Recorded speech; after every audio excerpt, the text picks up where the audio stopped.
Cookery சேனலை பார்த்து யார் வேணாலும் சமையல் பண்ணலாம். ஆனா சுவையான சமையல் பண்றது எப்படி? நான் இதயம் நல்லெண்ணெயில சமையல் பண்றேன். ஆஹா ஓஹோன்னு பாராட்டுறாங்க. நீங்களும் இதயம் நல்லெண்ணெயில சமையல் பண்ணுங்க, பாராட்ட வாங்குங்க. தினம் தோறும் வாங்குவே இதயம் இதயம். பாகிஸ்தானில் கடும் பொருளாதார நெருக்கடி நிலவும் சூழலிலும் அந்நாட்டு ராணுவம் பயங்கரவாதிகளை உருவாக்குவது, ஆதரிப்பது மற்றும் அவர்களுக்கு நிதியளிப்பதை தொடர்ந்து வருவதாக நமது ராணுவம் தெரிவித்துள்ளது. பயங்கரவாதிகளை உருவாக்குவதுடன் இந்தியா உட்பட உலகின் பல்வேறு நாடுகளுக்கும் அவர்களை அனுப்பி பல்வேறு நாச வேலைகளை செய்ய வைப்பதில் பாகிஸ்தான் தொடர்ந்து தீவிரம் காட்டி வருகிறது. பாகிஸ்தானில் கடும் பொருளாதார நெருக்கடி நிலவும் சூழலிலும் அந்நாட்டு ராணுவம் பயங்கரவாதிகளுக்கு பயிற்சி அளிப்பதுடன் ஆயுத சப்ளை, நிதி உதவியை செய்து வருகிறது. ஜம்மு காஷ்மீரில் பயங்கரவாதிகளுக்கு எதிராக நம் ராணுவம் தொடர்ந்து சிறப்பாக செயலாற்றி வருகிறது.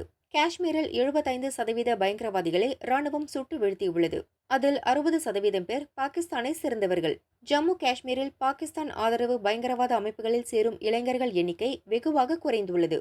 ரஜோரி, பூஞ்ச், தோடா, கிஷ்துவார், கதுவா உள்ளிட்ட பகுதிகளில் பயங்கரவாதிகள் நடமாட்டம் கட்டுக்குள் வந்துள்ளதால் அதிகப்படியான ராணுவ வீரர்கள் அங்கிருந்து திரும்ப பெறப்பட்டுள்ளனர். அங்கு பாதுகாப்பு பணியில் ஈடுபட்டிருந்த வீரர்கள் தற்போது சீன எல்லையை ஒட்டிய நமது எல்லையில் ரோந்து பணிக்கு திருப்பி விடப்பட்டுள்ளனர். பாகிஸ்தான் ஆதரவு பயங்கரவாதிகள் பெருமளவு கட்டுப்படுத்தப்பட்டுள்ளனர்.